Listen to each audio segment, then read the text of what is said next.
thank you for talking to us. So I think was what's saying this conversation is going to be largely centered around wild animal suffering and the problem of evil.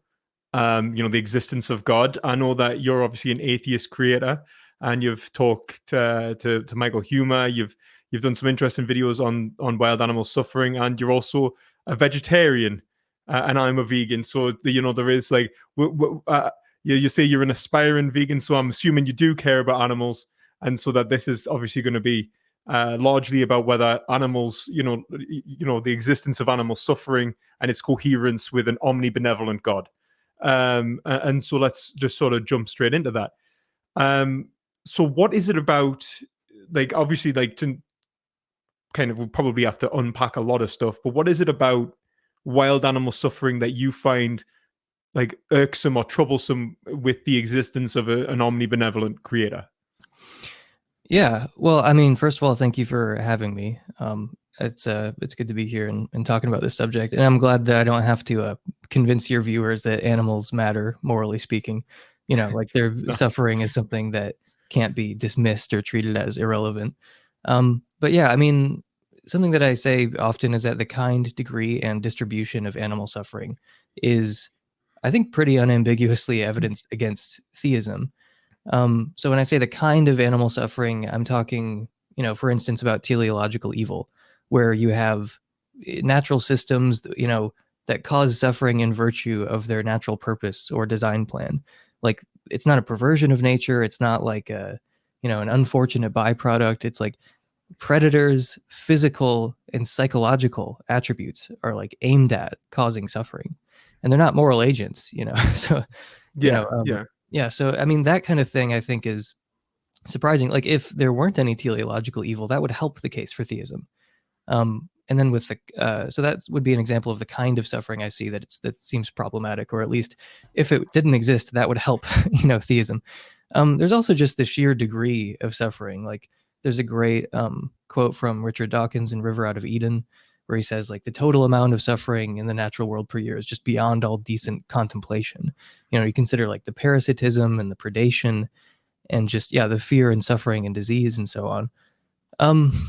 So there's such this incomprehensible amount of animal suffering that's just, being visited upon these confused sentient creatures. And it just didn't have to be that way. There didn't have to be millions upon millions upon millions of years of this kind of suffering. And then just the distribution of suffering, like pain and pleasure seem to be distributed according to evolutionary goals. Like if you think about the circumstances under which animals feel pain and the circumstances under which they feel pleasure, it seems pretty explicable according to natural selection. Like it's adaptive to feel pain in this circumstance. It's adaptive to feel pleasure in that circumstance.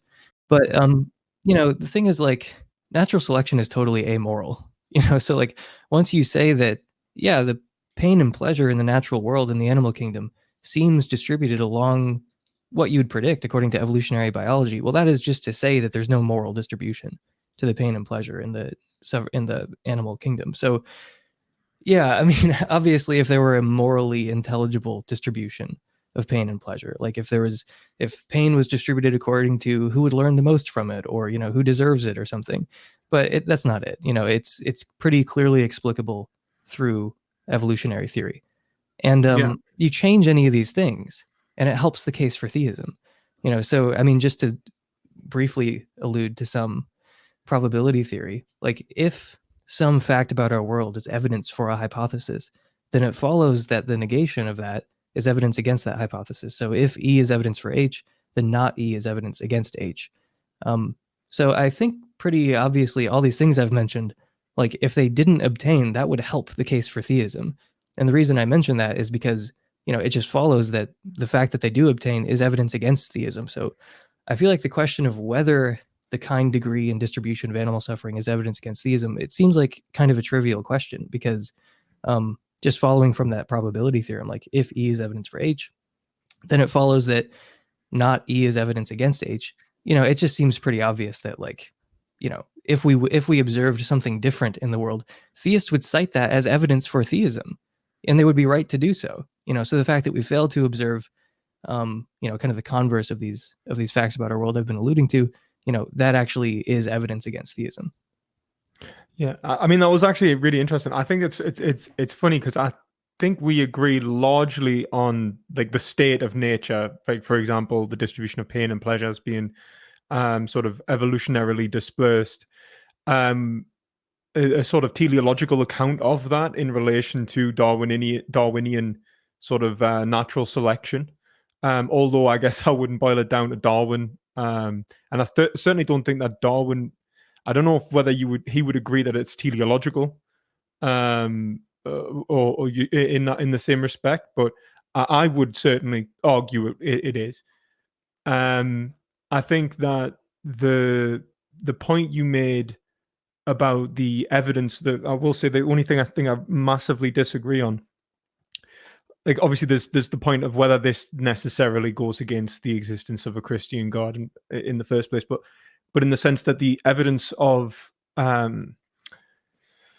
not E would be evidence against. I don't think that logically follows, because it would simply not be evidence for. You would have to say the negation of, like, as in, like, it would have to be that it would have to be evidenced for the contrary. It would have to be a contrary theory. So it's like if I was to prove the negation, I wouldn't go.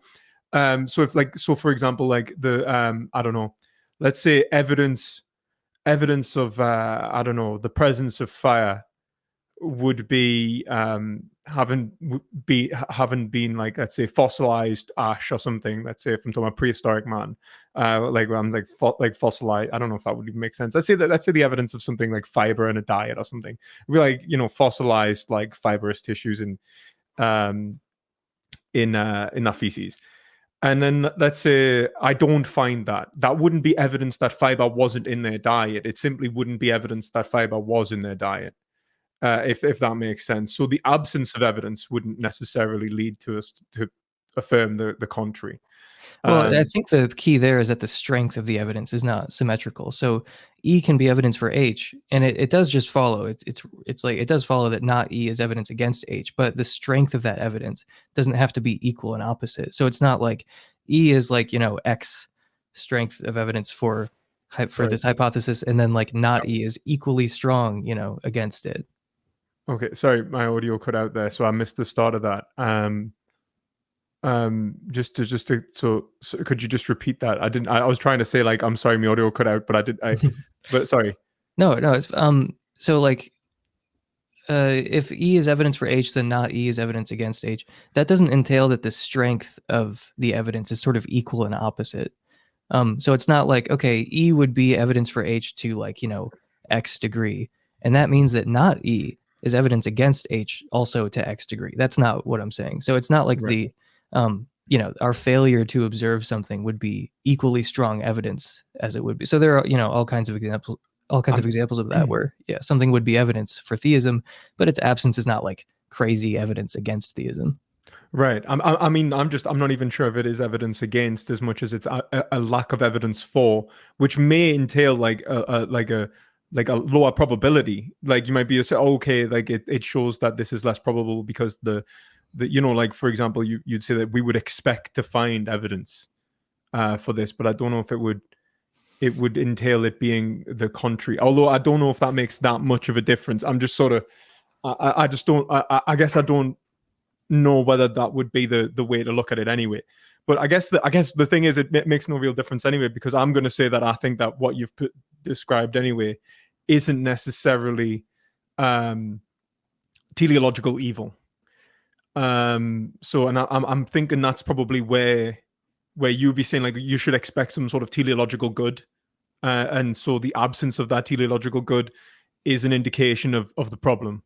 Is that sort of right? No, I mean, I think there are systems in nature that are aimed at, producing good things, like just in virtue of their natural purposes and design plan. And when I say design plan, I don't mean it in this like teleological way necessarily. Like I could mean it in a teleonomic way where, because Darwinists can still talk about quote unquote design, what things are for. They have these functions, but they just don't mean it the same way that like a real teleologist would believe that things have functions and purposes. So they mean it in sort of a more metaphorical way. And I'm trying to use it in a neutral way, even though I do actually think there's teleology in nature. But no, I think there's a mix of teleological good and evil in the Right. world. Like there are natural systems that are aimed at producing good things just in virtue of their natural purposes. And I also think there are systems in nature that are aimed at producing suffering. That just seems like totally pointless. Like the best example is predation, where a predator's psychological attributes and their physical attributes, like their sharp teeth and claws, like they're not misusing their claws, like predators are not like misusing their teeth. They're like, that's what those are for, you know? And that's kind of what I'm saying is like, we see this mixture of good and ill, and, indifference makes sense of that. Like if we're just, kind of hurtling along here according to evolutionary processes that don't really have any regard for good or evil, then yeah, why wouldn't you expect some teleological evil and some teleological good? But if fundamental reality is caring, it's like it's this theistic God, this like being that's unlimited in power and goodness. Well, I mean, like, what about that would lead you to expect the kind, degree, and distribution of animal suffering? And moreover, it would obviously help the case for theism if there weren't teleological evil and if there weren't this, degree and distribution of I'm animal not so suffering. sure. I'm not so sure. I think that the thing is, I guess I don't think it's teleological evil. I don't think suffering is teleological evil. I think, I mean, it is the lack of flourishing in some respects, but like, it's not that it's teleologically designed, like aimed towards something evil, which I guess really raises the point of like what we take good and evil to be, because I take good and evil to be directly correspondent to a telos, a function. And so good and bad are actually degrees of satisfying the function rather than necessarily like some sort of I don't know. I'm not sure if you would be like a non-naturalist or something like where there is or a naturalist necessarily where you would say like there is good as a moral property or something. Mm-hmm. Where I see it as I don't think goodness is separate from actually a practice, an ongoing attempt to actualize a form, if you will, right, or like to actualize an identity. And so when we see that this sort of teleological behavior, like pain and pleasure aren't necessarily goods in themselves, they're indications for an animal's behavior in order for them to achieve the goal or the end, which isn't necessarily a state of satisfaction, but rather than obtain an identity and proliferate their identity through time, whether it's through reproduction, food, consumption of food, drinking water, avoidance of certain deadly scenarios, let's say predators and so on. And then predators, I think that, like if you look at, they are using their, sort of anatomy correctly in order to do the exact same thing. And then all of this really interlocks in such a way as to create an environment that is incredibly robust and capable of continuing and proliferating identity through time or life through time. And it seems that it's sort of, I don't think of this as like, well, we would expect less suffering if God cared about us.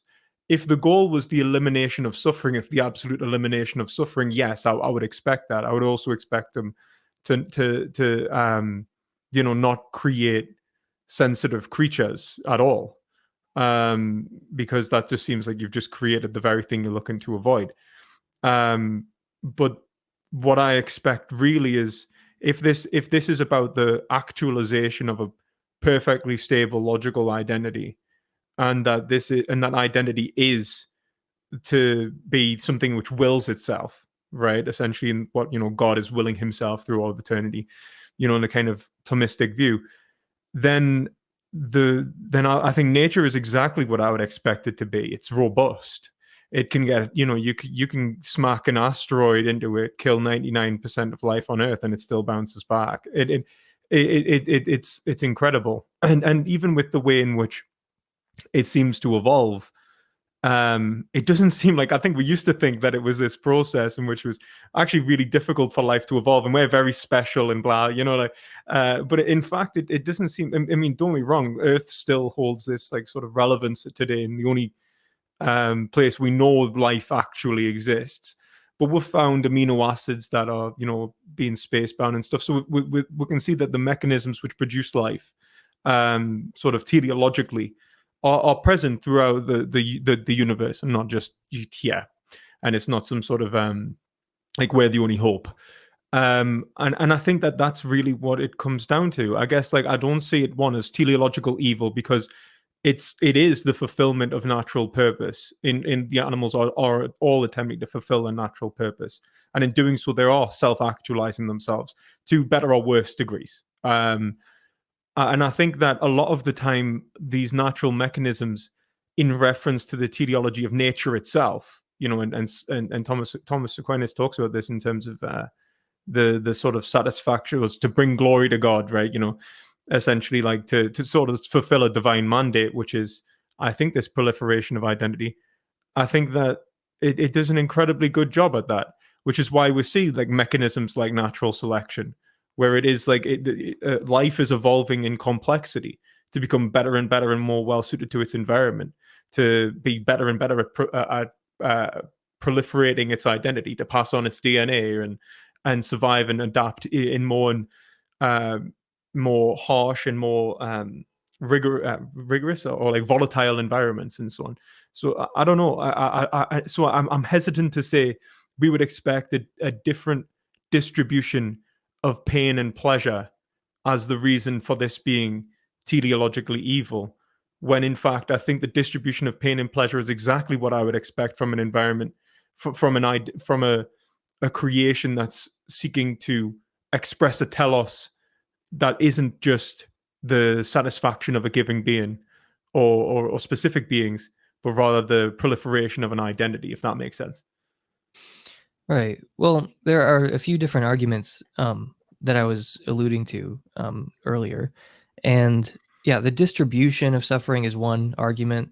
The argument from teleological evil is a separate argument. And then I was also just referencing like the degree, like just the incomprehensible amount of suffering that's taken place. But none of that implies that the goal is to like eliminate suffering totally. Nothing I've said implies that like maybe God would just get rid of all suffering. There would just be no suffering in a world where God existed. Like I'm allowing for the possibility that there could be suffering, on theism. But there are certain kinds of suffering, that there are certain facts about suffering that are less expected on theism. And you can tell because if things were different, that would help the case for theism. If there was a very clear, like morally intelligible pattern to the distribution of suffering, as opposed to a distribution of suffering that seems primarily guided by natural selection, that would obviously not hurt the case for theism. If the world was more morally intelligible. I'm a little surprised to hear you say something that sounds kind of sympathetic to like natural law theory, as a vegan, because it's very hard to make like a natural law theory sort of case for veganism, because it's, I mean, it's obviously pretty natural, like to be a predator, or to eat other animals.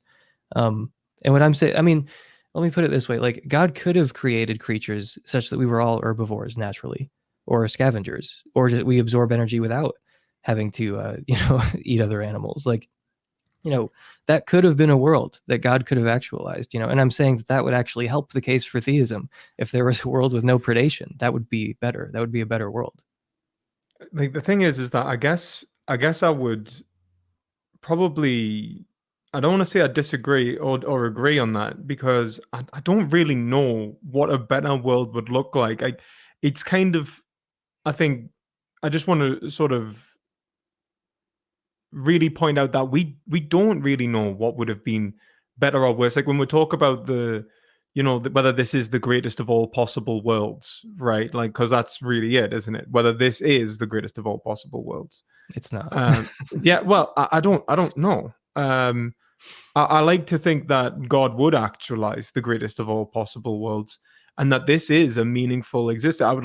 I'd like to concord with Leibniz, but I simply don't have the capacity to imagine a universe in its entirety from a teleological perspective Do you know what I mean? I think that I is can part of I the can imagine a mystery. world without predation. I mean, Yeah, like you could you're imagine a world without predation, but could you imagine like a world in which the conclusion of this world is like absolute freedom?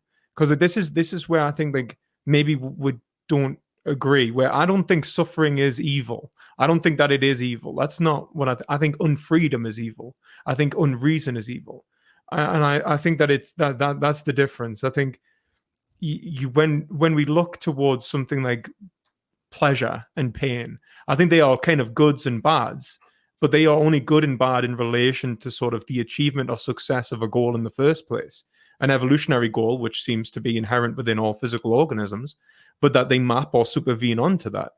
And it's not necessarily good or bad in and of itself, if that makes sense. So when you're So making the case for veganism, do you ever reference the suffering that is, brought about, by factory farming? yeah, I do. I say I think Why? It's not unnecessary. bad. Well, Suffering's not bad. it's not bad in and of itself. Like I don't think suffering is bad in and of itself. I think that suffering, unnecessary suffering, shows that we are denying or disrespecting the teleology of another being.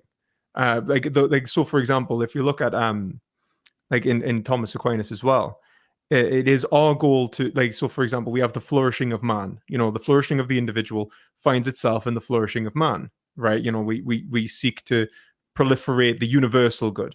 But the universal good of man isn't the only good that exists universally. There is the good of nature. And so our place in nature is to, for example, be the stewards of nature. And so the goal of nature is to bring glory to God. And we have a place in nature. We aren't the only things that matter. And I think that what I have a problem with isn't necessarily, it's the anthropocentrism. It's why are we the only things that matter? Why are we giving humans, like we would say it's wrong to murder people, and you can make a natural law case it's wrong to murder, torture, and harm other human beings, and that holds up fine, and you don't have to relate it straight to suffering. You could say like because it denies the teleology of those beings. Same thing for animals, but we don't do that because we look at animals as if they are lesser and we are superior, and that's my main problem. Okay. Well, I mean, I do think it would be a better world if people were herbivores naturally. Like, I don't really see the point of setting it up so that creatures even want to, or why it's so nutritionally rewarding or rewarding in terms of pleasure to eat the flesh of other creatures. It just seems like obviously God had options. He could have actualized some alternative without losing the good of animals. It's a good thing that animals exist and that humans exist. And you can even say that, like, okay, I'm not talking about eliminating all suffering, but like it would be better if we didn't get nutritionally rewarded and rewarded in terms of pleasure and other, non-moral agents as well for eating other animals. Like again, we could have been herbivores or we could have been scavengers or we could absorb energy through some other process that doesn't involve eating each other. And I just think that would be a better word. That would be evidence for theism. If there was not the kind of evil, not the kind of animal suffering that we witness in the natural world. Well, I'm not sure about that because I think we'll have to be driven. I think the drives that exist. I see what you're saying. Like I'm not even like I understand, and I understand why like you would even make that argument. I'm just not convinced necessarily that it would be that way, and why we would necessarily think that way. Like what would make it the like? I guess my question would be like, what would make it a better possible world? Because we're juggling more than just let's say when we talk about how nature is structured and how it engages with itself, and we talk about this, the what I would say the good is this flourishing, this freedom, the attempt to will itself. Would it be better set up to do such a thing if there was if there was less suffering and more pleasure, or if there was, if we use different mechanistic, if there was different mechanisms within life to absorb energy, for example. Like for example, like if we look at like sort of the vegetative, like Aristotle, the vegetative soul and so on, and how plants absorb and so on. It doesn't seem to be driven outwards, and that seems to be an important point. It doesn't. And I know I'm not really making a biological case here. I'm just trying to imagine whether we could try and imagine a kind of plant people, but whether that actually ends up making sense in terms of the way in Well, which. I mean, we're talking about an omnipotent God. He could make it, he could set up the laws of nature so we get whatever energy we apparently need, without these specific processes. Like, I mean, I feel like you're in a weird position because you want human beings to be herbivores, but you're not seeming to acknowledge that like it would be a better world if if we were all herbivores, or if like, all of nature was, it just didn't involve, eating other things, like eating other creatures. I don't want humans to be herbivores. Like, I don't want them to be herbivores. I want them to be vegans, and I think that's the difference. Like, there is a rational Yeah. acceptance. Like, the difference would be like, for example, in a survival situation, you may be very glad you're not a herbivore. And I don't think there'd be necessarily anything immoral. Like, so for example, if and the plane crashes in the Andes, you've got to eat someone who's already dead or something like that. Being a herbivore in that situation might be a really bad outcome. Lead Yeah, to a really I mean bad that would be outcome. like scavenging, though. I mean, Yeah, like it but I still mean doesn't that involve that'll be predation. vegan. It'll be vegan, right? But it wouldn't be herbivorous. And so, like, I think that I don't want to say that humans should be herbivores. I don't want to say that I would necessarily I plan on genetic, like, like it would be my goal to be like a transhumanist who genetically engineered humans so that we couldn't eat meat, so to stop people from procuring it. What I want is rational moral agency.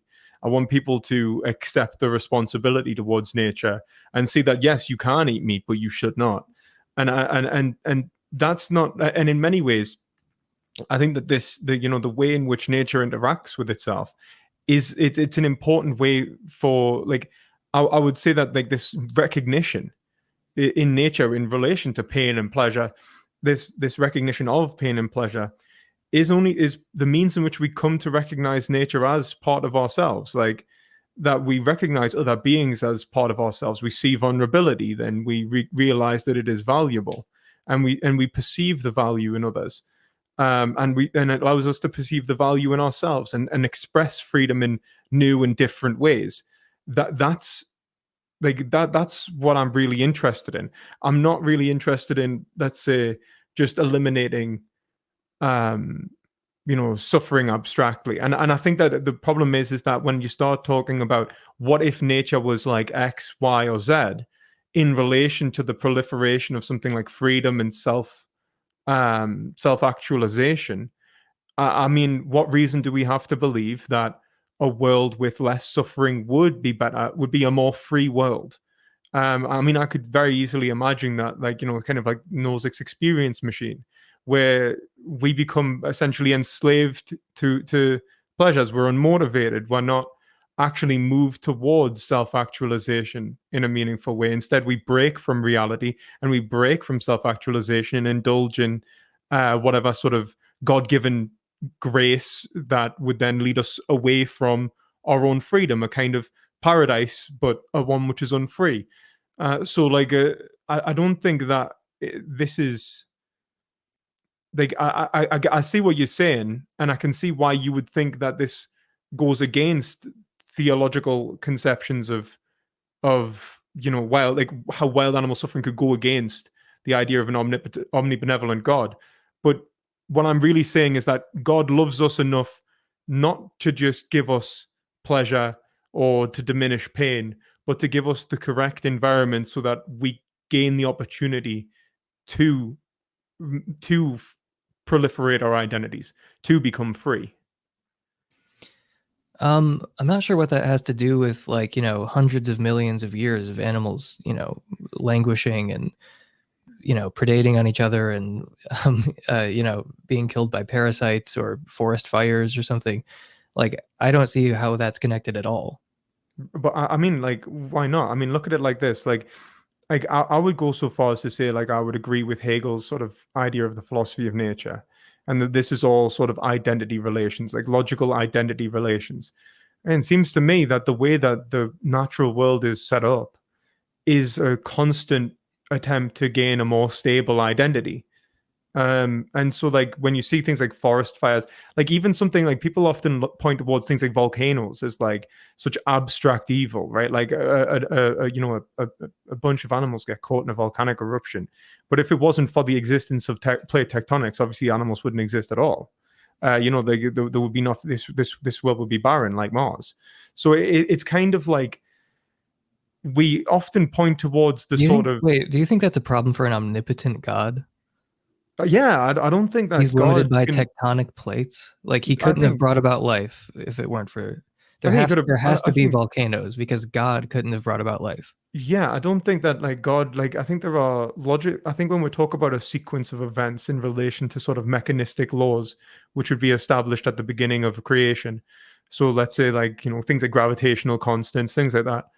The possible logical relations between identities, there are limitations there.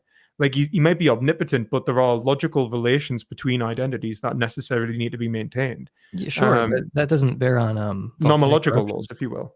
No, but like volcanic eruptions, it's like how would you go about where you just sort of like in terms of how creation, like maybe like if you think creation works in the sense like you just sort of poof and then things change and just sort of magically appear in a way that's like already sort of the way they get in a certain way. But I don't think it's like that. I think that the way creation works is it is the proliferation of a universe capable of essentially fulfilling a teleological end, and that teleological end has to be logically coherent from its beginning to its end. And so it's not like you can't just go, we're starting at the end.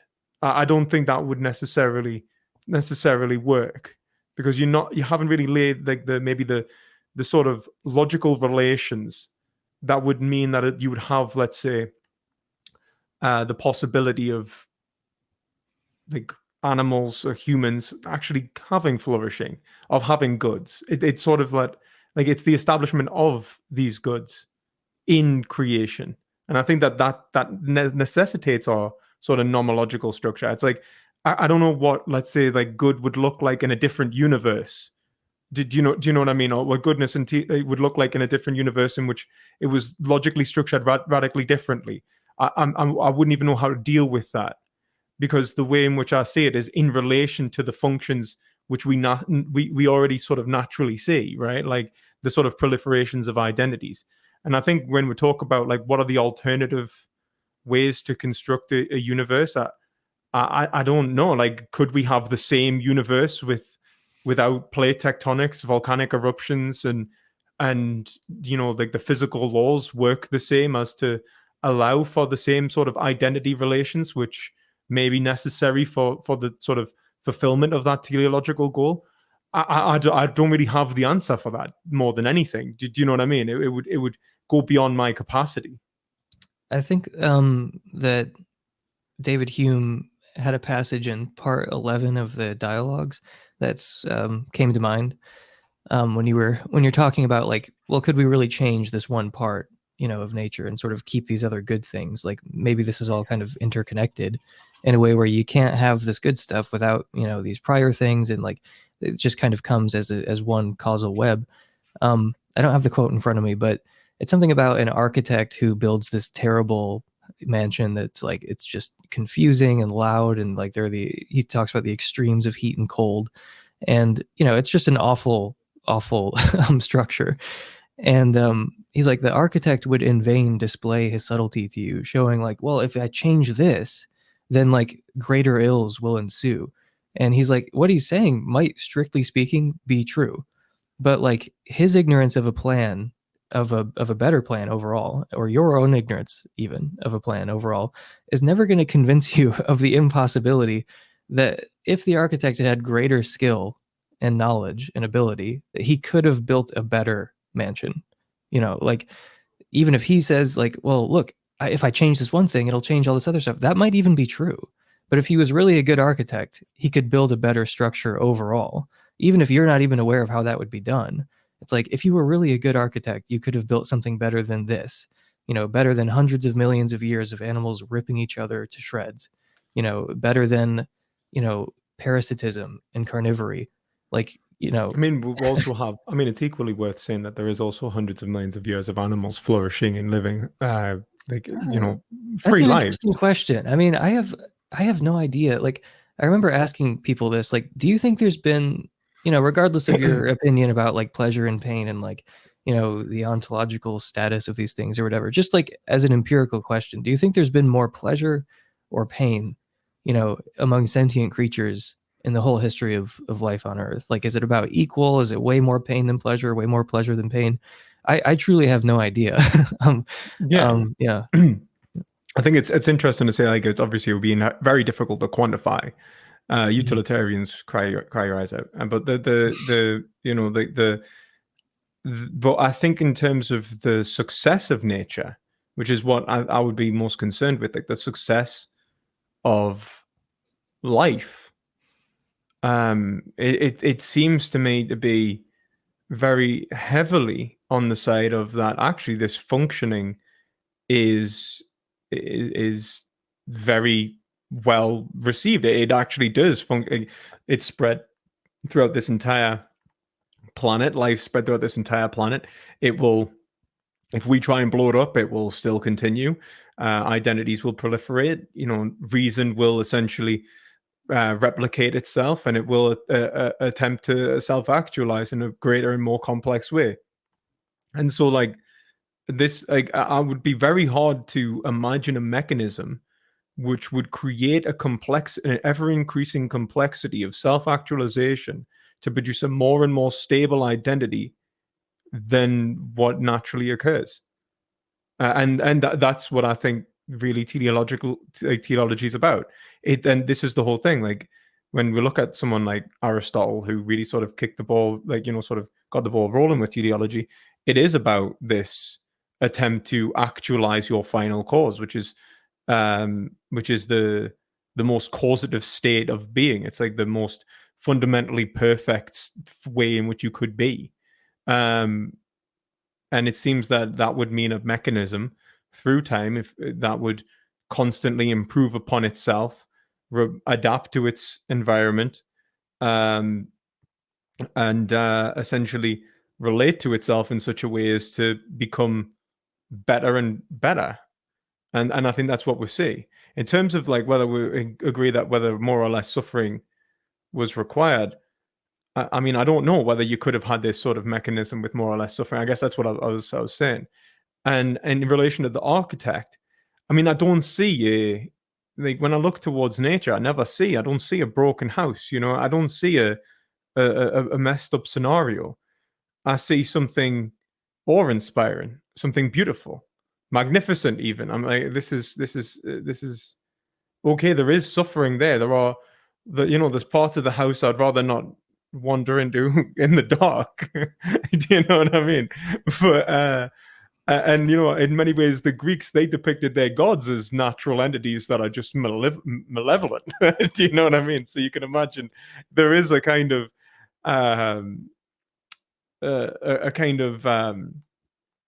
side to nature in which you could depict it as a simply like wrathful and calamity and all this stuff. But to whether I would go so far as to say it's evil, I don't think I would. And that's one of the reasons why I don't think natural evil I wouldn't say is an evil in itself. Because when we look at an evil, it is a deliberate irrationality. It's intentional irrationality. Where, if anything, with nature, it seems very much necessary rather than unnecessary. That everything in nature has fits a sort of logical mechanism, which is allowing the constant proliferation of freedom and identity. Well, it's certainly unnecessary suffering in nature. I mean, like a few years ago, there were forest fires that ravaged Australia, and there were literally millions of animals that burned alive. There's nothing necessary about that. It didn't contribute to anything.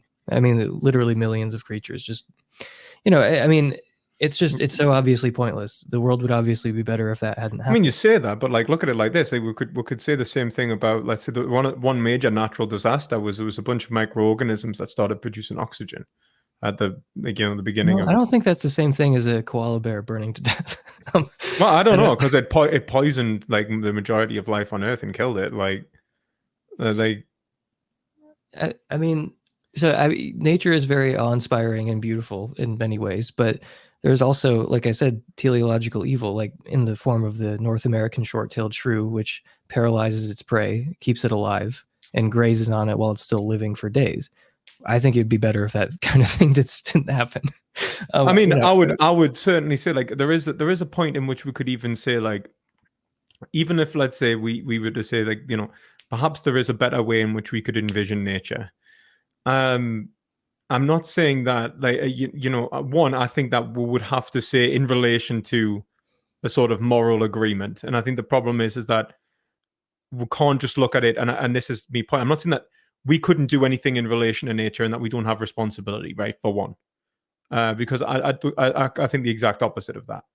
But if we look at the like, and I'm not saying nature's perfect in the sense that you know, because if it was perfect, it wouldn't be trying to improve and create. Like the identity would already be structured and stable, and so it would be, if it was already perfect, then the teleology of nature there would be no teleology of nature, right?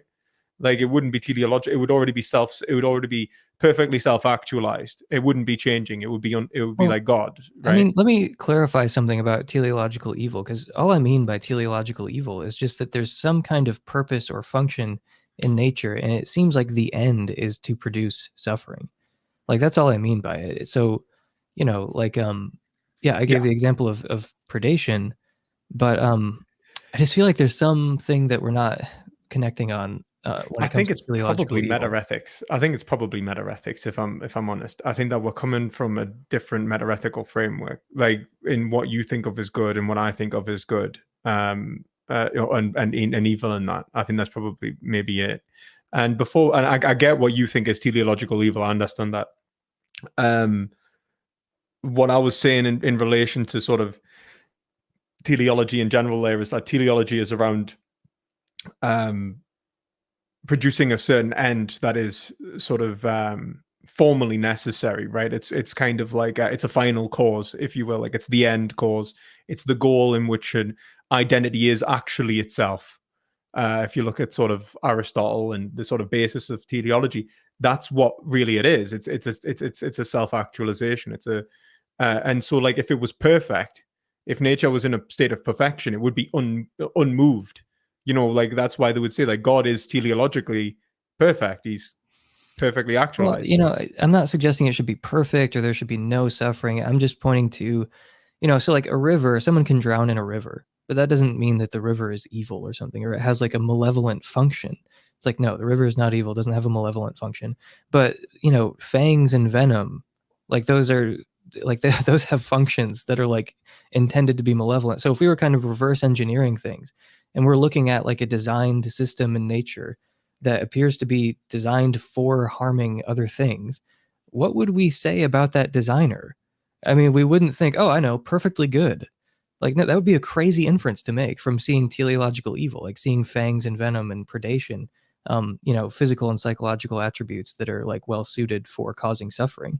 It's more Like, of like we would the sort never of, infer that the designer was good from I those things. think I get what you're saying. I look towards a similar sort of thing, and it's not about you see, I don't think that it's bad. I don't think there's anything wrong with things like fangs and venom necessarily in themselves, because the if you look towards the reason they've developed, it is the proliferation of the identity of the freedom of that being, right? It's the continue, like it is like it has developed in order to create a being which will survive, reproduce, you know, essentially exploit resources and continue.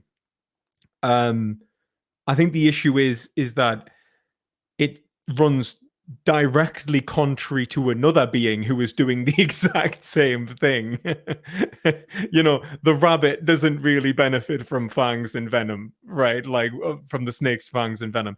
And so there are these like sort of conflicting teleologies within nature. And so when we look at the telos of nature, it becomes difficult to almost sum it up, doesn't it? Because you kind of go like, well, you've got this rabbit whose flourishing is its survival, its reproduction, and so on. And then you've got this snake who is, you know, it's flourishing, it's survival, its reproduction, and so on. How does the snake continue on? It kills the rabbit. Do you know what I mean? So it's like, well, this I is think if I take what you're saying seriously, then it becomes very difficult to compare different worlds and say that one is better than another, because you can have one world where, different creatures are, enacting their teleological ends, and that's happening in both worlds. But in one world, there's no predation. Everything is like everything is vegan or something. And then in the other world, everything there's lots and lots of predation. Which I one mean, of those worlds is better? It's I, obviously the vegan world. I mean, I would concur if we could look towards a world that was, let's say, like it was a world in which we knew the beginning and end of history, right? We could see the full picture.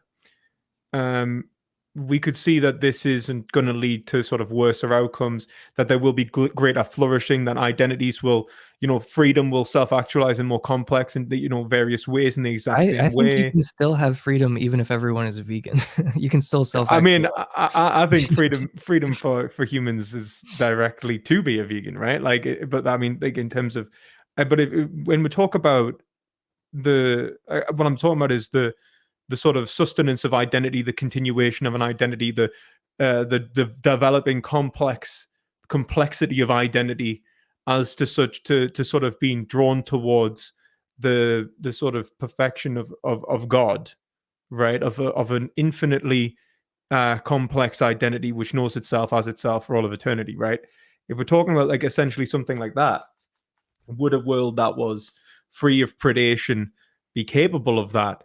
I mean, I mean, the thing is I would, like the way that it would kind of like there's the trivially I would have to say no, right? Because God would have done it, you know what I mean? Or he might have done it, you know what I mean? So trivially you say like, oh no, but I have absolutely no idea from the perspective I'm in, because there is no way really to know.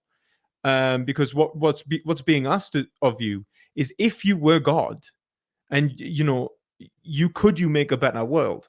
Now, if I was God, could I make a better world? I doubt it. I really doubt it. But the Okay, let's imagine everything is the same, but you just start subtracting certain things.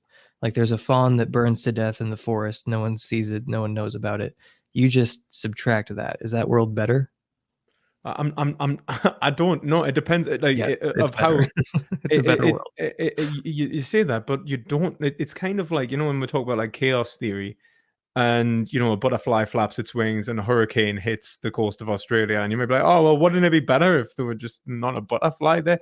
Like, I don't know at what point we can say that the culminant of effects of the existence of various identities would make sense. And then it's also talking about like I mean, subtracting you things. must lead a pretty anxious life if you're worried about like things in that sense. Like how could you Oh, make I'm moral not. I judgments or mean, take I do live a very anxious life that has absolutely nothing to do with that. Like, like, Well, like, but I mean, if you're going to invoke something like the butterfly effect, then how do you just make ordinary moral judgments and take ordinary moral actions? How are you I'm not responsible. frozen in like moral paralysis? If No, you're, I'm oh, what if I responsible do for this my and it own leads actions. to this and it leads to that and it leads to Sorry. that and then everyone's dead?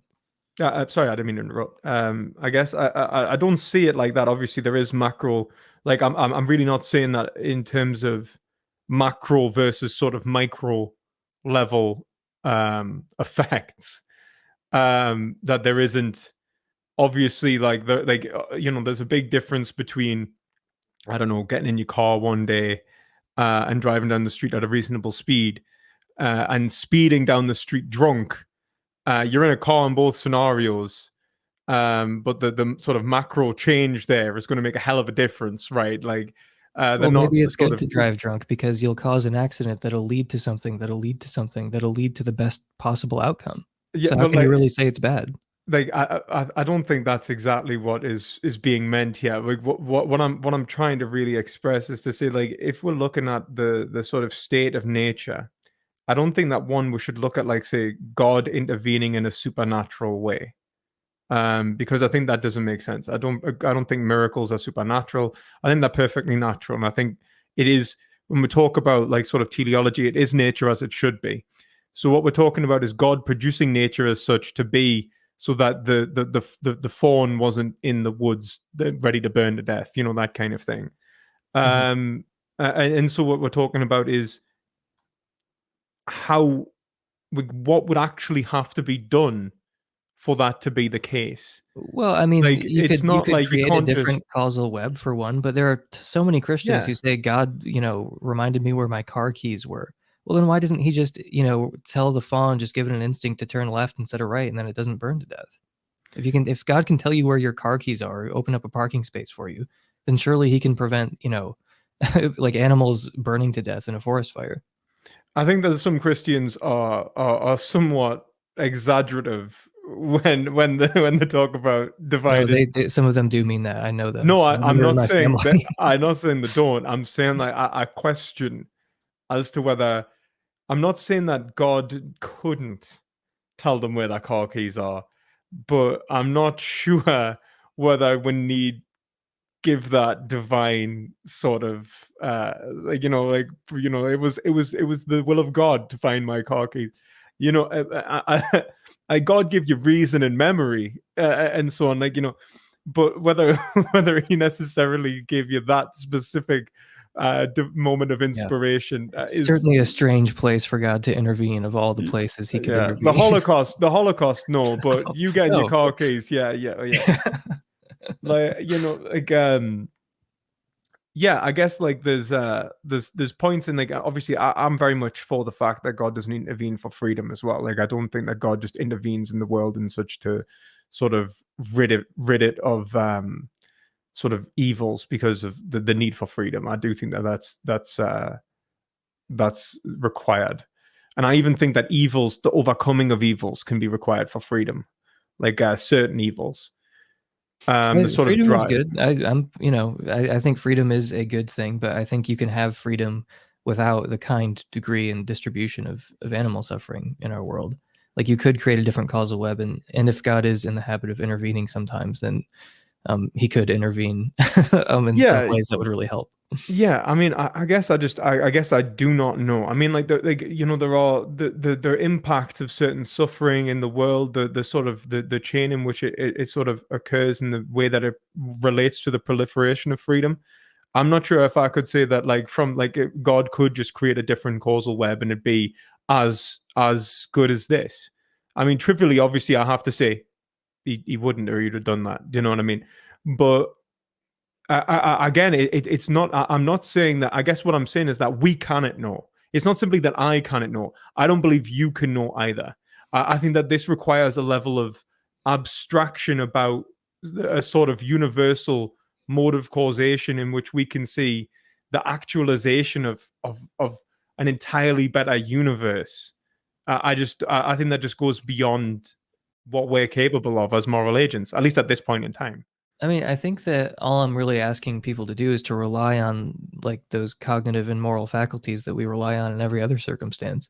Like you said earlier, well, God gave you memory and reason. And it's like, well, apparently he didn't want us to use our reason in this circumstance, because now you're just retreating into radical skepticism and saying, well, how can we really know Oh if these no. things are good or bad? Well, Oh no, we no, have no. cognitive and moral faculties that we It, absolutely can if trust. And that's you all I'm can using save the here. deer, if you can save the deer, it's very different than God created nature as such that the deer would have never been hurt. Do you know what I mean? There's a big difference there. Like, giving you the possibility of reflecting upon nature and attempting to improve it from within, if anything, is I think a good thing. And that's why I was saying, like, I do think we have responsibility to nature. I do, I take the sort of divine, the cultural mandate, the stewardship over nature seriously. Like, I do think that's a good thing, and I think a necessary thing. If anything, it seems that we are nature coming to know itself in such a way as to recognize its own contradictions in order to resolve itself towards freedom. And so, like, that to me shows that we are, um, if anything, we have a responsibility to step in and aid nature on its course. So, like, if we can prevent, like, if we can direct the flow of lava or something away from a bunch of animals, great. If we can stop a forest fire, and certainly not cause them, then great. That's not the point I'm making. What I'm making is that, in terms of the way in which the nature itself is structured, whether nature was structured in a radically different way, would it be better or worse? That's what I don't know. In terms of our intervention in nature, do I think that we could intervene in a way which would be more or less positive? Yeah, I do. I think that when this starts to sort of become intermingled with the problem is in, like, for example, I had a conversation with David Pierce, who was like head of the Transhumanist Society, and he's very much about genetic engineering, right? He's like, we'll genetic engineer everything, right? Like, I mean, fucking everything, right? And he's like talking about gene drives and the proliferate. He's like, we will just eliminate suffering. You That know, he's stresses me out so much. yeah, right. So like this is it's like well intentioned, but hell, the road to hell is it could be paved with such intentions. So Yeah. that's where I start to say it's like, right, would this be better or worse? And I think Yeah. that requires a level of moral discourse, which we haven't had yet, or we're not really capable of having yet. Yeah. I mean, well, first of all, I think that the point about stewardship is great. You know, I feel like if we are supposed to be stewards, like if we're charged with that, then that surely involves treating animals well and like not torturing them to death. And so I think that most Christians are just terrifically failing at the charge they were given to be like good stewards. So yeah, I think that's commendable on your part. I wish more Christians thought like that. So do But I. yeah, yeah, and yeah, something you just said reminded me of that video about wild animal suffering I made. Um, Dustin Crummett and I were kind of disagreeing. It turns out we didn't disagree as much as it seemed like at first, but um, when you hear, like, if you listen to podcasts about like wild animal suffering, you'll hear stuff like what you just said, like, oh, let's use gene drives to get rid of predation or something. And then like, in that context, I'm like, don't do that. Like, definitely don't get rid of that stuff for the reasons that you're saying. It's like these things are connected in a way that we don't understand. And it's insane to just twist the dials like that and think that everything's just going to turn out okay. Yeah. But I'm saying that in the context of these are the laws of nature that we've been given. Like, this is the natural world and the ecosystem that we find ourselves in. And we have the limitations that we have. So from God's perspective, this unlimited being, who has like all the power in the world and is like much, much better than I am or any other human, it's like, okay, well, that's different. If we're talking about an unlimited being, he could have created a different natural world. He could have created a different causal web. But if we're talking about limited human beings just like dramatically altering the causal web and being like, oh, I'm sure it'll all work out great, it's like, no, that is a very different situation. But yeah, I'm totally fine with like minor interventions though for like reducing wild animal suffering. It's just when you listen to like podcasts and stuff, they always lead with these flashy claims about like gene drives, and I'm like, please don't do that. But if you're just talking about like, I don't know, vaccinating bears or something, then like, yeah, sure, let's do that. Or like killing Yeah. flesh-eating bacteria, like, yeah. Only catch and release, and things like that. As well, it's the kind of thing that with like ecologists always, for some reason, ecologists always manage to intervene in the worst possible ways. Like, so for example, it always seems to really, it always, and actually Slavoj Žižek, I think, made a good point about this, where he's like, environmentalists, like sort of ecologists, he's like, it's all what he doesn't like about it. I mean, he's not even a vegan, right? Like, what he doesn't like about it is that it's always anthropocentric. It's always like, oh, because it's our habitat. And it always has to come back to us. And if you look at the way in which we do environmental sort of interventions, it's like hunting, for example. It's like, because why? Because it's cost effective. It can make the government money. You can sell, essentially a way in which you can profit from the exercise. People will pay to go and murder animals. And so if you it mightn't be the most sustainable thing. And in many ways, they're actually doing something which seems to go radically against the sort of natural ecology, which is survival of the fittest and extinction of the weak, rather than the direct, deliberate killing of the strong so you can put them on your wall. So there are like the way in which we intervene right now, I think, is sort of twisted in very many ways. But I see what you're saying in the sense that what you're saying is that there is not talking about like sort of small interventions which could be moral, but rather like at the level in which we are already in a causal sequence. What you're talking about is the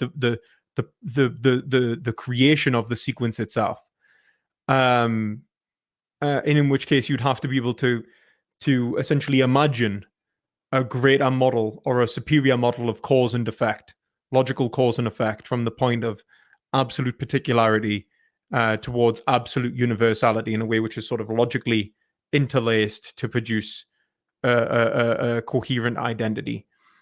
I mean, I still don't think that I don't think that we have the capacity to do that.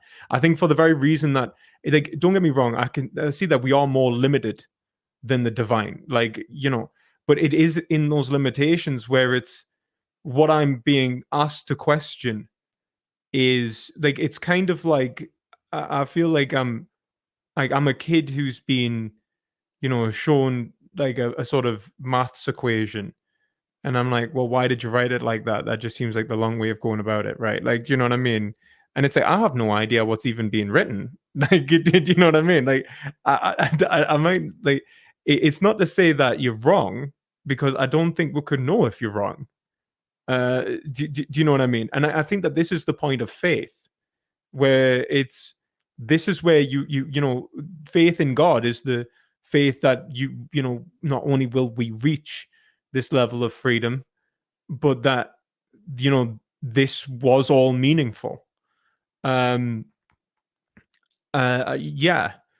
I mean, I think it has to be meaningful, I guess, but like, whether it was the greatest or the best of all possible worlds, I think that requires more faith than knowledge. I think, because you'd have to, the only person that could verify or falsify that really would be the divine.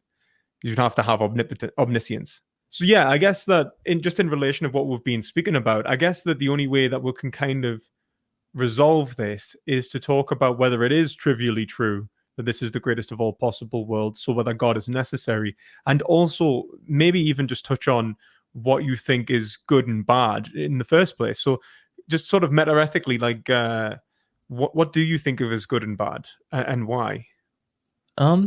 Well, I mean, as for the first issue, I think you can be a theist and believe this is not the best of all possible worlds. Actually, I think I think that's kind of required almost, like, because I think this is like self-evidently not the best of all possible worlds.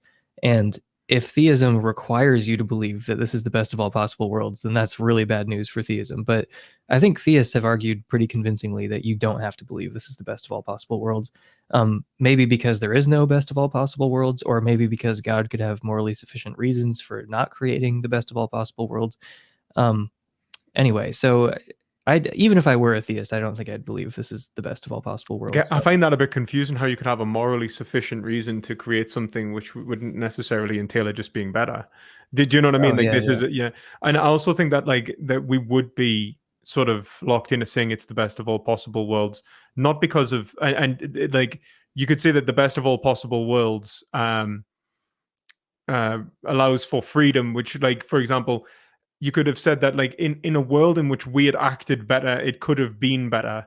But in a world in which God has allowed for freedom, we have chose to make this world not as good as it could have been. For example, the existence of the Holocaust and things like that. Like, I think we could imagine a world in which Hitler wasn't an absolute dickhead, and like it's a very funny description of Hitler. yeah. So we could do that, and what a jerk. Well, yeah, like, what a nasty guy. Like, yeah, exactly. But we could imagine that these these individuals who are evil, and even just in our day-to-day lives, you could imagine that if I had have chosen to be a better person, would the world not be a better place if my actions are morally relevant? Yeah, that's sort of what I mean by, like, better, morally morally sufficient reasons maybe to allow freedom. So it's like the greatest conceivable world, this is obviously not that, because maybe if you think there's this, like, conflict between freedom where you need to have, the freedom to do evil things, it's like, well, the best world would be one where we have freedom and we just always freely choose to do the best thing, but, like, maybe, I don't know. I mean, that seems like it would be. It sounds like that. It sounds like that's not God actualizing the world incorrectly, but rather us as well. And it shows that maybe it's that that in terms of our relation to creation, if we are free, is to show our authorship in relation to how we produce the world. And I think that like that actually directly links. Like I do think I want to point out I do take the Bible as a story. I'm not saying that this is like Genesis is literal here, so please don't think I'm some sort of creationist here, where the world was made and stuff. But when in the Bible story of like in Eden, when Adam's God tells Adam to name everything. I think that that's fitting to what we do. That is our role. Our role is to essentially to provide an essence, an understanding of the thing that God has created, right? Like it's an epistemological role. And that's essentially part of our freedom. It's and often when we do that to ourselves and we do not see the world as it should be and how we should be, then we are morally imperfect. And it's this relation to essence and existence that I think that is this attempt of not just nature, but the all ethics to essentially resolve. And I would say that's resolved in God, the perfect unity of essence and existence. But in humanity, it's not. So you could imagine that, for freedom to maintain itself, there will be some level of essentially there will be moral qualms on our part. We will diminish the character of the world to such a degree in which we could say that it is morally relevant to not have a better world, if you will. But then obviously I do think that just it's sort of semantics, because it would be the better world, because without that freedom we wouldn't be able to progress on and for a greater good, something like that. But relatedly, I do think that there have been pretty interesting criticisms of the idea that there just can't be any best of all possible worlds, because you can always add to the goodness of a world. So if you have a really, really great world, you can always add to the goodness of it. So there is no like top of the pyramid here. Like there is no best of all possible worlds. Like at some point when God's creating the world, he's going to have to cut things off, because it could always be better, because you could always add to it. I don't think that really, so some people present this as if it's like it has bigger implications than it actually has. I mean, because obviously, like, the world could be better than it is right now by like quite a lot. So, like, yeah, maybe there is no best of all possible worlds, but like, surely God could have done a lot better than this world. I mean, I don't know. I don't think I would say so. I don't think that we could even say that he could have done better or worse. I don't think that we can give that. I don't think that we have the necessary mechanism, as I mentioned earlier, which I would obviously just sort of circle back through the arguments again. But I guess like the only thing I will say is like in terms of the sort of addition that we could talk about, added on top of the pyramid. I think that's a very temporal conception of like a very linear conception of the infinite, right? And if we take the infinite actually to be a complete set, and we take the world to be a complete set, which is a unity of itself in history, right? It is the unity of temporality, of space-time, of creation, throughout all of its actual points. I mean, then it starts to say, like, could we add more or less? Because adding more mightn't be more. We could put more in, but whether that's it's going to be equal, because it is always going to equal itself, right? Because its identity will be one, not necessarily, and the infinite will always be accountable to one, which is kind of like how Thomas, like saying Thomas as if I'm his friend, as Aquinas says, like, when God takes, like, looks at the world, it sees it in its simultaneity as a single complete thing, and he sees the universe. And I think that's the position in which God would have creation, right? It's the unity of creation, not like in its not in its atemporality, but in its absolute, and in the unity of its temporality and its atemporality. See it throughout all of time as a single unified being or set. But I don't think we could necessarily say that would just simply be improved by making it a linear sequence of like n+1, and n is happiness, and we just add a happiness or maybe not happiness, but maybe like human beings are valuable. You could always add another person. Yeah, that's the thing. I think this is the thing is that I think it leads towards just a sort of a temporal, like a linear conception of goodness, and I think that's a very human thing to do, a very human thing, a way to see it. You know what I mean? Well, I don't know what's wrong with it though. I mean, like if human beings are valuable, you know, and if like a billion human beings, you know, that's a more valuable world than a world with 10 human beings. And like you could always just add to that because numbers can go on infinitely. So you can always add to the number, you can always add the number of human beings and it would just be a more and more valuable world. So that does seem like, well, yeah, there can't be any best of all possible worlds, like any most valuable of all possible worlds, because you could always add to the value by adding a moral agent, adding like an image bearer, or like adding something that we would agree is very valuable, and you could just increase the number of those things.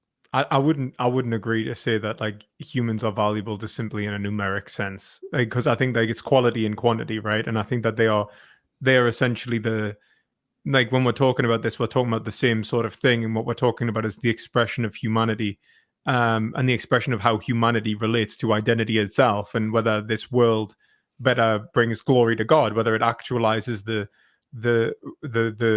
actualizes the its identity in such a way as to be perfect. Which I don't think more like you say you add more humans, but humanity is less stable, or you know what I mean. In the same, it's not just about how many humans you have. It's about the species of humanity and how it actually functions. Um, Well, I did which kind is of avoid your first question um, about about metaethics. yes, you did. Yeah, I mean, we need to talk about the necessity of God, I suppose, as well. But we're going to get really low on time, so like go for meta ethics quickly, and then maybe we'll have 5 minutes on the necessity of God. Okay, really quickly, there are objectively right and wrong answers to moral questions, and I think this is very obvious. That's my very quick. Um, Okay, I mean, I agree with you, but like, I guess like, what do you take to be good and bad or right and wrong? Like, and how? Like, how well, do we judge those metrics? well, I mean, I think the list of good and bad things is like fairly expansive. Like, there's no particular normative theory that I subscribe to, like, oh, this is the correct normative theory. Like, I think these are kind of human constructions that do a pretty good job of capturing the good, like in many cases, but I don't think any of them are perfect. Like, I don't think, like, utilitarianism or deontology or virtue ethics or like any of these proposed normative ethical systems are perfect. Like they all are kind of like approximations and they're pretty good guides to the good in many circumstances, but it doesn't change the fact that, you know, there is, you know, like some things are good and other things are wrong. You know, like certain acts can be right or wrong. And this just seems to me as obvious as like some things are logically incoherent and some things are like, you know, like that's the right answer to a math problem. And it's like, well, yeah, and there's the right answer to like a moral question. Like, is it good, bad, or neither good nor bad to torture babies for fun? Is it good or is it bad?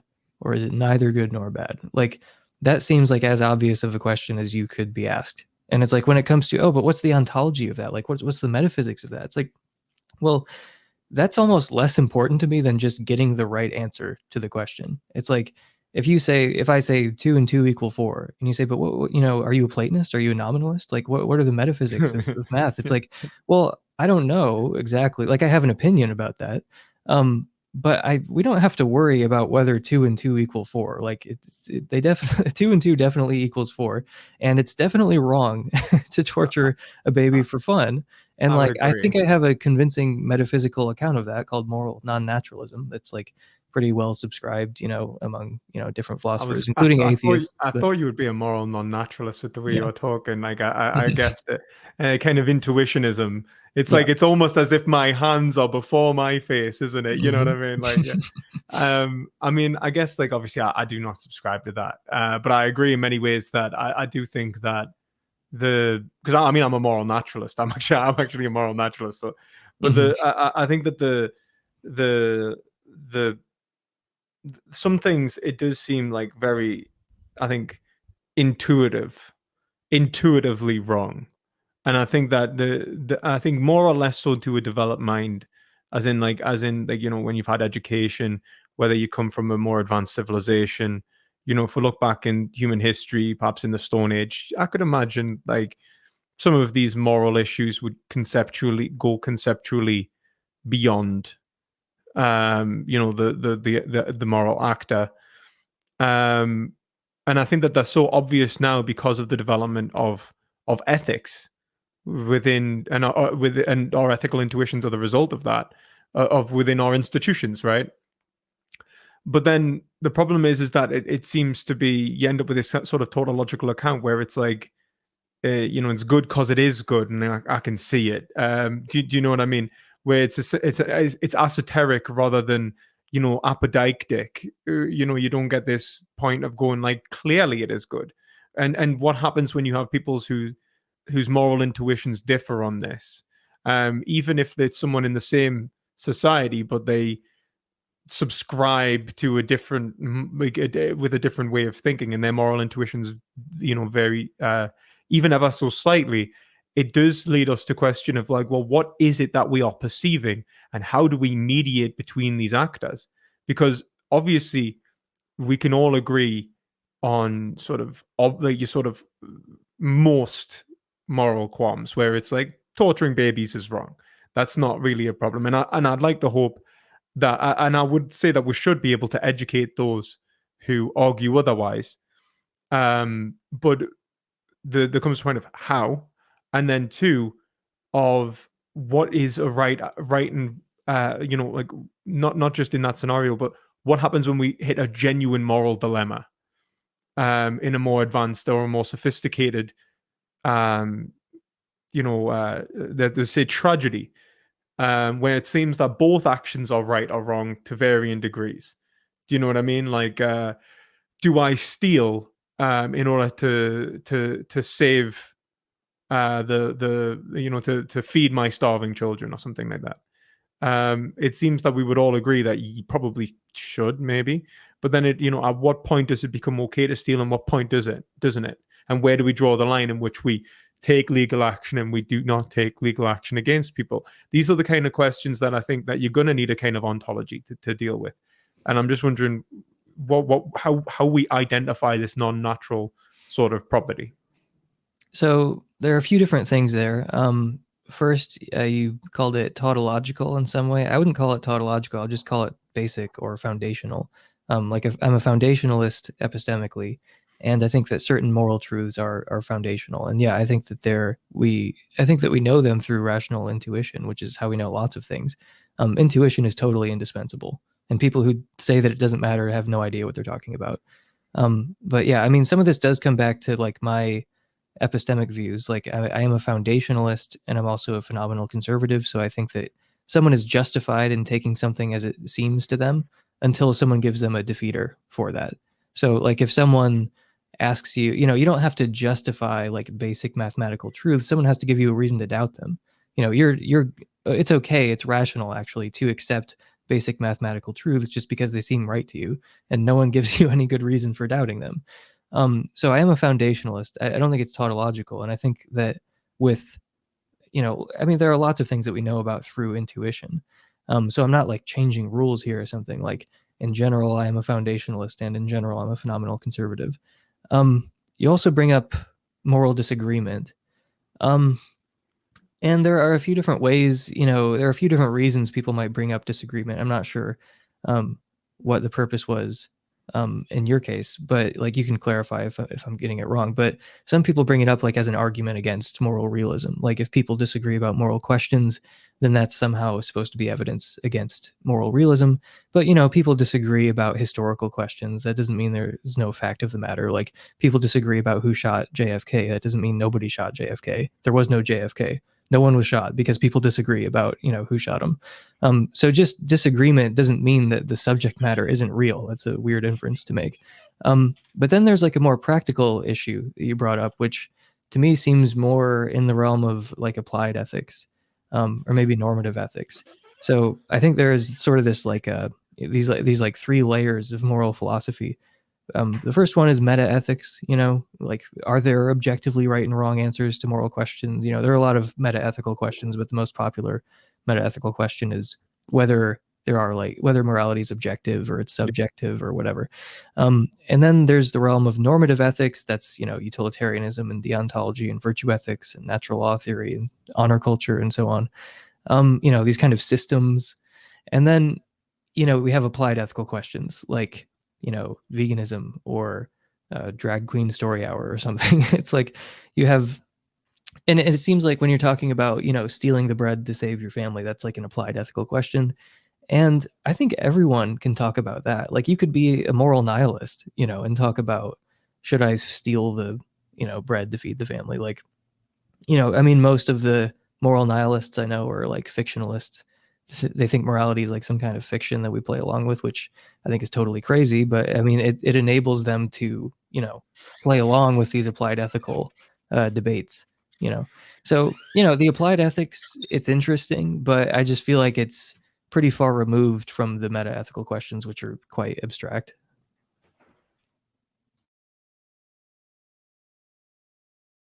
I guess I disagree on that because I mean maybe because I'm a Hegelian and I see this as all very much tied together in terms of the sort of the processes of institutions, and that for example it is a hermeneutic, like for example I would argue for hermeneutics in terms of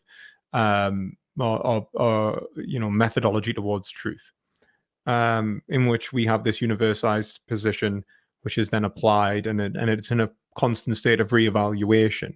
And so like I wouldn't I think that the very fact that there is an objectivity to ethics points us towards that it is in through the application of our ethical principles that we perceive the fittingness of the concept, as Heidegger calls it, in terms of the application of our concepts. How fitting is it? Does it fit onto reality? Does it actually match the way reality is? And that gives us a level of feedback in terms of like coherence, logical correspondence or coherence with reality, right? Like I'm not really that bothered about which an individual is going to subscribe to so much, but yeah, like so I don't think that you could necessarily remove these from each other. And so when I say something like, you've got two individuals with different intuitions, and you've got to sort of mediate between those intuitions in order to create, let's say, a legal structure. You've got to do it to create, to perform the correct moral action. What metrics will they use? How will they mediate these intuitions? How will they have a rational conversation with each other, or an intelligible conversation, given the fact that they are intuiting apparently two distinct phenomenal events? And how does this not fall into a private system?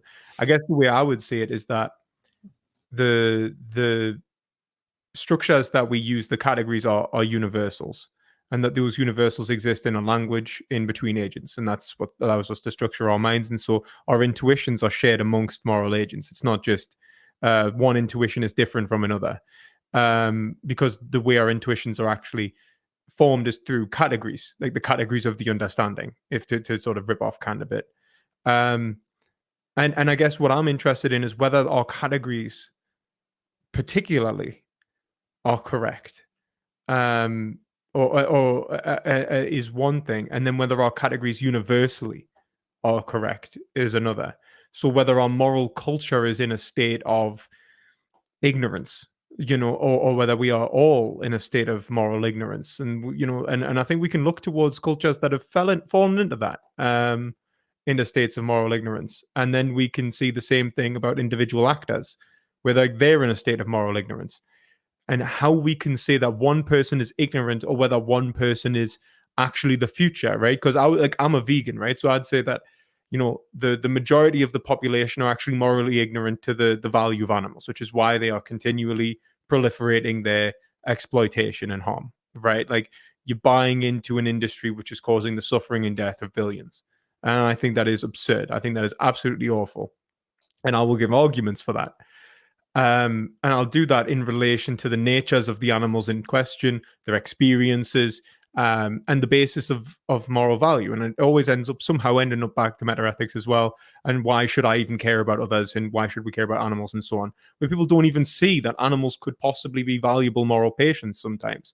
So you get people who are like, animals are valuable, but kind of cognitively dissonant, where they hold contradictory views. And then you get other people who simply will just be like, animals don't have value. I don't understand what you're saying. I only care about humans. Do you know what I'm saying? So I guess my point is to say, like, given that we can actively see the variety of intuitions, how do we like not fall into kind of a kind of like morality or goodness being a kind of queer metaphysical, like, to sort of steal Mackie's language, metaphysically queer. And I guess I do actually see, I think that I don't agree with Mackie that, nihilists can talk about normative ethics and stuff like that. I think that's just bad faith. I think that they are adopting a language, and I think that it shows, I think, the futility of nihilism more than anything. But I think that they're adopting a language game in order to essentially, it's the same thing as David Hume walking out of his house and pretending causation still exists. It's like, well, no, you clearly, and I think it was Thomas Reed, who basically responded to him, basically like, well, that's just ridiculous. You clearly don't think causation doesn't exist. You just say you don't think causation doesn't exist. Yeah, Reed had a funny line of like, it's amazing that this really great book was not written by anybody, because Hume's not a self, nobody's a self, like there is no self. He's like, this really great book, just I don't know how it came about, but nobody wrote it. I do love Thomas Reed. He's a gem. Yeah, he's sassy. So only the Scottish can be that way. I feel like in philosophy, it's brilliant. Yeah, I mean, I'm not going to defend error theory at all. I do think I think nihilism is about as implausible as it gets, in philosophy. But yeah, and it does seem kind of bad faith, where they're just like, oh yeah, I don't think anything is right or wrong, but like, don't strawman me by assuming that should apply to anything or change my behavior in any discernible way. Nothing is good or bad, nothing's right or wrong. And if you suggest that should have any noticeable impact in my life, then that's strawmanning me. Yeah, that is annoying to me. Definitely not an error theorist or sympathetic to it at all.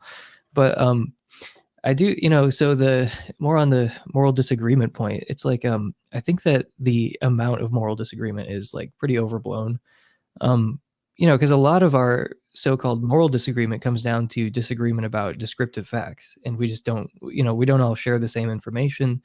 We just don't all have the same beliefs about, past events and future events and what the facts on the ground actually are. So like, for example, an extreme case of moral disagreement is that, the Aztecs would engage in human sacrifice. And we think that's just barbaric and, obviously wrong. But they thought that the sun would go out if they didn't do that, and it's like, well, okay, if you have to kill one person or everyone on Earth dies because the sun goes out, well, I mean, like, we make calculations like that all the time, like in different contexts where we do sacrifice a few people who are often volunteers, even because they think it's a good thing to do. Where they put themselves in danger, in mortal danger often, to save other people. And, I don't think the human sacrifices were volunteering, but they did believe that if you were human sacrifice, you got like a better afterlife or something. So there was at least that. But the thing is, like, that's not a moral disagreement. That's a factual disagreement about just plain old descriptive facts. Like, it's not true that the sun's going to go out if you don't sacrifice people. So, I mean, it's not even clear that that's a moral disagreement. Something as strong and striking as human sacrifice from the Aztecs, like, it's not even clear that that's a genuine case of moral disagreement. Because really, it seems like the descriptive facts are doing all the heavy lifting there. What about the difference between vegans and non-vegans, where vegans, for example, might say I think a lot of non-vegans are totally full of shit. Like, I think everyone knows that animal cruelty is wrong. And like, a lot of people don't want to know that factory farming is animal cruelty, but I think I don't understand how anyone doesn't know at this point. It's common knowledge that factory farming is like this industrialized form of animal cruelty, and everyone knows animal cruelty is wrong. Even these people who are saying they don't care about animals or whatever. Like, if you saw it in front of you, if you saw an individual person torturing an individual animal, any morally normal, non-psychopathic person is going to be disturbed by that and try to stop it. Maybe I'm being excessively optimistic there, but I do believe that about almost all people, that they know animal cruelty is wrong. I would agree. I have said, like, don't get me wrong, like, I don't think that this necessarily resolves the problem. Do you know what I mean? But I do think that you're right in saying that I think most people would have that intuition. And I actually think that that's why we see in slaughterhouse workers, I did a video on this, like, called Working in Hell, where I went into the sort of the psychological, like, detrimental effect on slaughterhouse workers. And what we see is that actually end up with things like psychological doubling because they can't cope with just killing all day long. exactly. it has a psychologically detrimental effect, even to those people who, are capable of. I mean, bear in mind, most people do not go into this line of work. Like they just will not do it.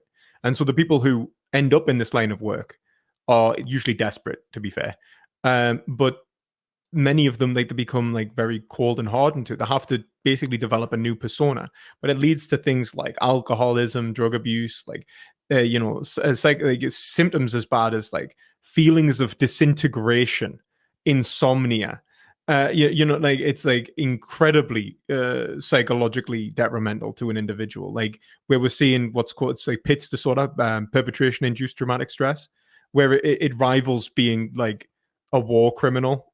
So the actual detrimental effect it has on them is insane.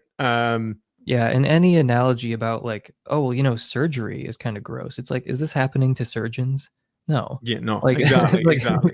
It's not yeah, squeamishness. It's not squeamishness. It's very, exactly. it's actually the perpetration. It's the wrongdoing that they're coping with. And if you listen, it leads to diminished empathy towards humans, greater proliferation of criminal actions, such as like domestic violence. You can actually track rates of domestic violence directly in the area. You can they've controlled for like basically almost everything with like race, like gender, like economic, basically anything that could impact crime statistics. And you will still find the relation of the size of the slaughterhouse. So basically, how many employees? If you put how many employees versus like how many people have domestic violence and assault, what's it? Report rates and arrest rates, you see a direct correlation where it doubles. You double the size of the slaughterhouse, you get double the amount of calls. So it is really bad. It is really, really bad. And so I think you're right for the most part, but I don't think it necessarily answers the question. But I don't, like, in the sense that I don't think it solves the problem. Like in metaethically, I don't think it gets it's. I think that you're right, and I'd like to think that we can overlook most of this. Well, I'm just trying to put the problem to scale. Like, I'm just saying Mhm. sometimes people talk about like massive moral disagreement, and I'm saying I think the moral disagreement is actually pretty overblown. I mean, of course, there are psychopaths, and sociopaths, and they don't have the same moral intuitions that like normal functioning adults do. But yeah, I mean, I think that that's like a disorder. Like, I don't think, oh, well, we're just different strokes for different folks. Like, no, they have a disorder.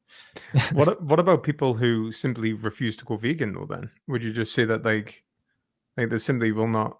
Would you say that they're psychopathic, or would you say like, because some people No, I mean, won't because they're see not it? they're not in the slaughterhouse, like they have enough distance. It's abstracted enough from them that they can kind of pretend. I mean, like when you see people like trying to diminish the vegan like position, then they don't talk about animals. They talk about like chicken nuggets or a steak or something. They try to abstract it away from the actual thing that we care Yeah, about. yeah. They Euphemisms and everything. Yeah, you're right. Yeah. Yeah, I Yeah. do So think that's I just don't really buy it. Like I said, I think they're full of shit. And I think that Michael Humer is right, where he says like lab grown meat and fake meat will become eventually like indistinguishable from real meat. Like it'll be like, molecularly identical, and it'll be just as nutritional or, non-nutritional. Like it'll taste the same, it'll have the same nutritional value. And eventually he thinks it'll be cheaper than real meat. And at that point, there will be like a shift, like where people start going for the thing that's cheaper, that's indistinguishable. And then there's also this element of like eco-terrorism that might push things further in that direction as well. But it's also like people will just do this because it's cheaper and because it's just as good, and everyone knows it's wrong anyway. And now they have the luxury of admitting that it's wrong. And then yeah.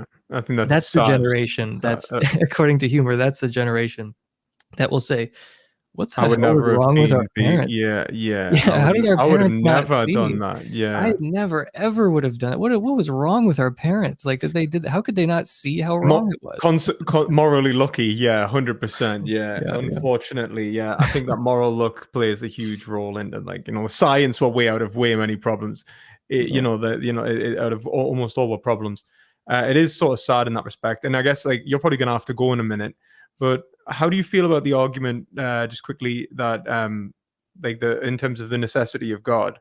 I guess like in terms of metaphysics, we probably have a radically different metaphysical outlook. Maybe not. I'm a Hegelian, so I think that the sort of categories of the understanding are objective, and so I would say that the ideas are objective, and the unity of ideas is a mind, and so the unity of what actually makes creation what it is points towards the necessity of a divine mind. So how would you engage with that? Would you just say that like you're not like convinced by that, or like in terms of metaphysics, or is it like you've run a totally different metaphysical framework? Or I mean, I think maybe you and I have more common ground than you would have with most atheists, I think. Like I think a lot of the positions that are defended like very fiercely by atheists online, I think it's just a matter of like historical contingency. Like there's no necessary connection between atheism and free will skepticism or atheism and nihilism or like I believe in free will, I'm a moral realist, I'm a non-physicalist. I believe in teleology, like, and I also believe that, I mean, I'm not sold on like a metaphysical necessity, but I'm pretty sympathetic to the idea that there's like a metaphysical necessity at the foundation of reality. It just doesn't have to be divine. Like, I mean, right, I feel like that's a step that, I mean, that's what's sometimes called stage two of the contingency argument. Like, stage one of the contingency argument is supposed to be there's just like a metaphysical necessity, there's some necessary being. And then stage two is like, okay, and that necessary being has divine attributes, it's very right, godlike. right. And the stage two arguments to me seem dramatically different in quality than the arguments that are in stage one. So I would separate the contingency stuff and the necessity stuff from your specific like Hegelian brand of it, because I don't know what Hegel was saying ever. That's but, fair um, enough. Yeah. but I can understand what Josh Rasmussen is saying about contingency, and I'm like, yeah, I can see that. Like like in at least half the days of the week, I'm like, yeah, there's a metaphysical necessity. Um, and but I don't really buy the arguments that it must have these like divine attributes. But yeah, I So mean, I something like totally. being, or something like that, like sort of where it's sort of abstract being, or maybe like it's some sort of like maybe level of information or something sort of, yeah, maybe something like that that sort of underpins like I guess I'm very much in favor of a logos. And I think for a logos to function, it requires a telos, and so there is this unity of um, first and last causes that I think is essentially that unity at a universal level. I take to be like a god in that. But you might, I don't know if you would agree with that necessarily, but you might just say that there is a sort of indubitable foundation, indubitable metaphysical foundation, perhaps. There has to be something that is sort of like there is a first cause or there's something at the bottom of this. But it's not necessarily God. Yeah. But would you say there's a last cause? Is there something at the end of this? No, I think the universe, I mean, if I understand your question properly, then I mean, I think the universe is eternal. I mean, definitely in the future. So I mean, I don't think there will be an ending. I mean, I'm also pretty sympathetic to the idea of the universe being eternal in the past and in the future, but that wouldn't really mean there is no metaphysical necessity. But yeah, I think the universe is plausibly eternal in the past and in the future. Do you mean eternal in the sense like Like temporally. yeah, but well, it wouldn't be temporally eternal, would it? Because I guess because it. Do you mean eternal in the kind of way that like for example, T1 would persist, but be of a certain spatio-temporal position, for like, and then you've got like T10, which would persist in its, and these are connected through, let's say, like a causal chain, let's say, of light cones, like if we use like Einstein, and it's actually like a four-dimensional block. You could see it as, and so what we see is that there is this four-dimensional plane which persists, and events that have happened in that four-dimensional plane will always have happened or will happen within this four-dimensional plane. Is that the kind of way that you're approaching it? Or? I mean, philosophy of time is way over my head. Like, I don't really have strong opinions about, like, oh, are you an A theorist or a B theorist? It's like, I don't know. But I do think that that you can complete an infinite series, so I do think that like the universe, there's this infinite regress of, temporal events. And I also think the universe is infinite in space as well. There's no like end of space, and there's no end of time, in any direction in both cases. So yeah, I think there's like an infinite regress of events in time. Yeah, I would agree. I mean, like when we say it as well, like I think it's when we look at space and time in general, like it seems to be essentially just a sort of, and I think Kant really showed this.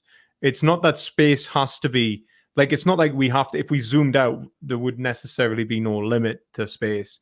You don't have to say it like that. It's like a priori, there is no limit to space. Like it could constantly go outward. Time could constantly add on to itself. There is no reason to say that. I think, unless maybe like, unless like, there's people who argue for like in physics for like the big rip or something, isn't there? I'm not sure. I don't know enough about that to say whether it's plausible or not.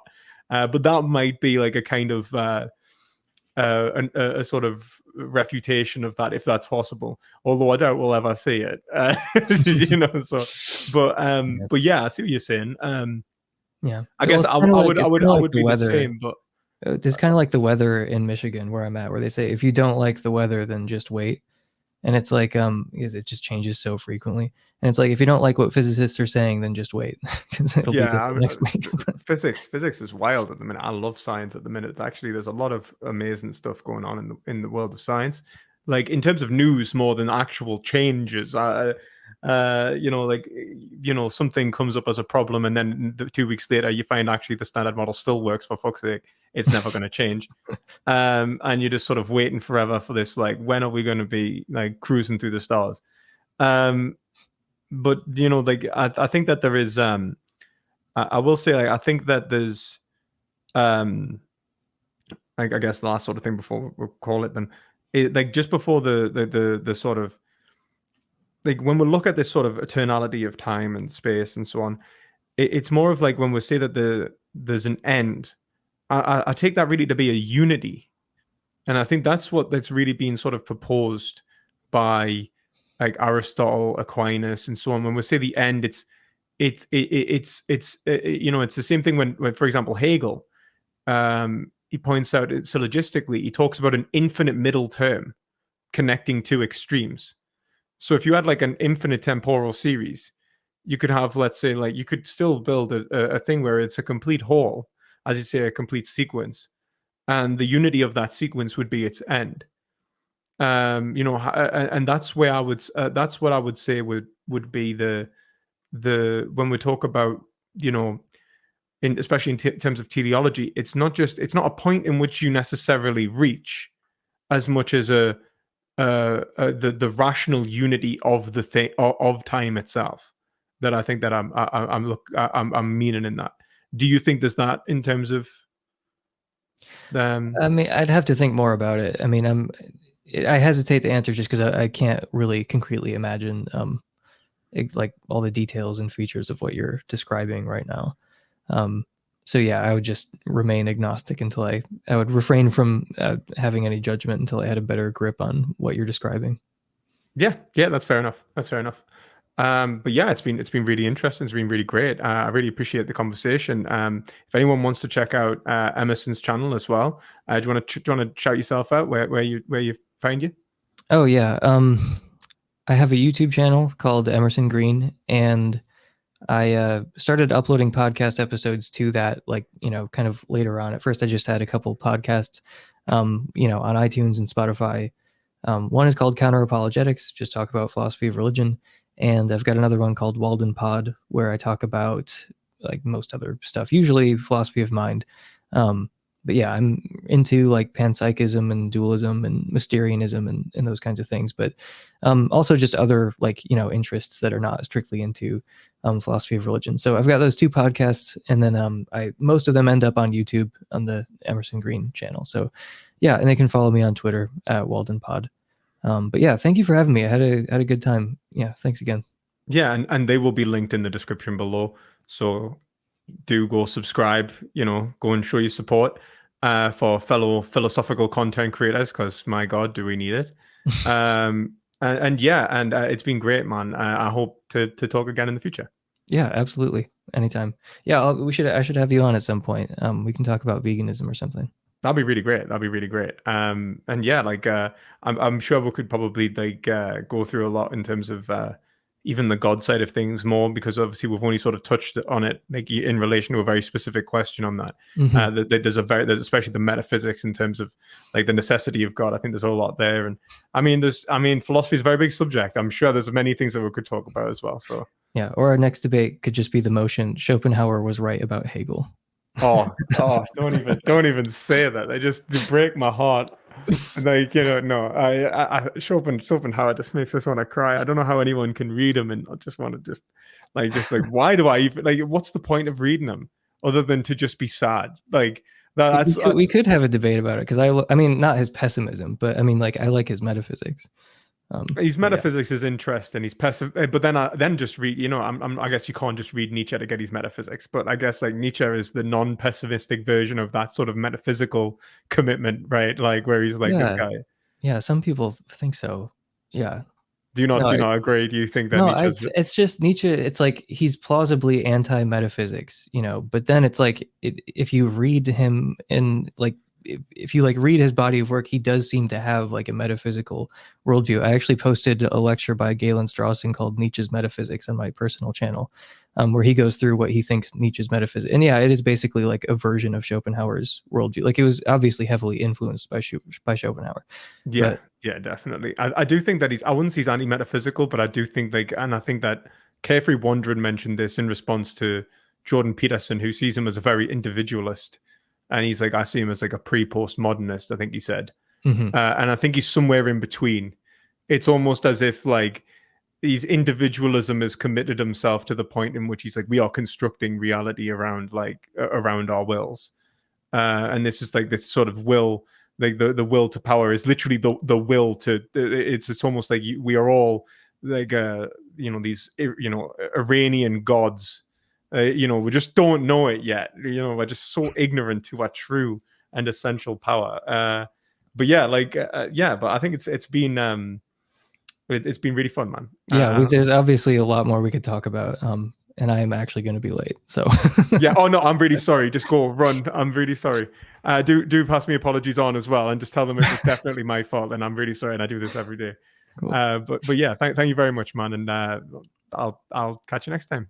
Thanks for having me on.